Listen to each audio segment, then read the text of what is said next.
भाजपच्या प्रवक्त्या राहिलेल्या आरती साठे यांची मुंबई उच्च न्यायालयात न्यायाधीश पदावर नेमणूक करण्यात आली आहे आणि त्यामुळे विरोधकांनी आता आरती साठे यांच्या नेमणुकीवर आक्षेप घेतलाय।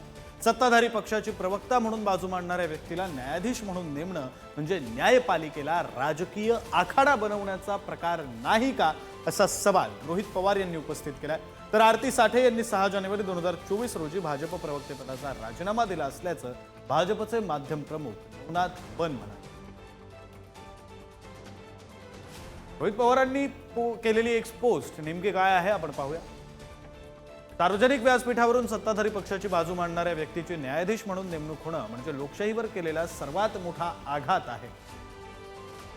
केवळ न्यायाधीश होण्याची पात्रता आहे म्हणून थेट राजकीय व्यक्तींना न्यायाधीश म्हणून नेमणं म्हणजे न्यायपालिकेला राजकीय आखाडा बनवण्याचा प्रकार नाही का, असा सवाल रोहित पवारांनी एक पोस्ट करून विचारला।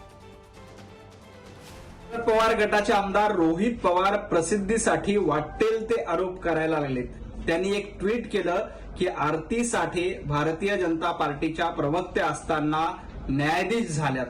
खरं तर रोहित पवार यांनी सार्वजनिक जीवनामध्ये आरोप करताना थोडीशी माहिती घेतली पाहिजे आणि माहिती घेऊनच आरोप केले पाहिजे।